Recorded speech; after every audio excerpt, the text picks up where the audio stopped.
New ইয়র্কের post অফিসে বাংলাদেশের গুরুত্বপূর্ণ পোস্টাল ব্যালট গুদামে ফেলে রাখা হয়েছিল। এই ঘটনা কি সত্য নাকি গুজব? চলুন আমরা একটু এই ভিডিওতে জেনে নেই। তাই ভিডিওটি শুরু থেকে শেষ পর্যন্ত দেখতে থাকুন এবং চ্যানেলটি সাবস্ক্রাইব করে আমাদের সঙ্গেই থাকুন। বাংলাদেশে ত্রয়োদশ সংসদ নির্বাচনের হাজারো পোস্টার ব্যালট যুক্তরাষ্ট্রের এক গুদামে পড়েছিল। এই ব্যালটগুলো আগে অযোগ্য হিসেবে চিহ্নিত করে স্টোরেজে রাখা হয়েছিল।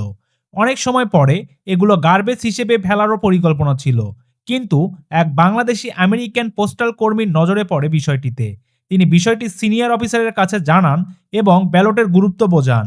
এরপর বিষয়টি চলে যায় নিউ ইয়র্কের বাংলাদেশ কনসুলেট এবং ওয়াশিংটন দূতাবাসে। জরুরি ভিত্তিতে ইউএস পোস্টাল ডিপার্টমেন্ট, নির্বাচন কমিশন এবং দূতাবাসের কর্মকর্তাদের মধ্যে জুম মিটিং হয়। মৌলিক কারণ ছিল কিছু ব্যালটের ঠিকানায় পিও বক্স লেখা থাকায় ডেলিভারি হয়নি। এখন সবাই মিলেই ব্যবস্থা নিয়েছে যাতে ব্যালটগুলো প্রবাসী ভোটারদের হাতে সময় মতো পৌঁছায়। সম্মানিত ভিউয়ার্স, এই তথ্যটি কোনো গুজব ছিল না, এটা সত্যি ছিল। এই ঘটনা প্রমাণ করে প্রবাসী ভোটারদের ভোট কতটা গুরুত্বপূর্ণ। তাছাড়াও সঠিক মনোযোগ আর সতর্কতার মাধ্যমে ভোটের গতি নিশ্চিত করা অবশ্যই সম্ভব।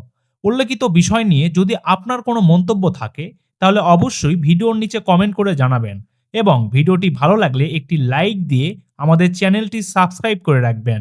ধন্যবাদ।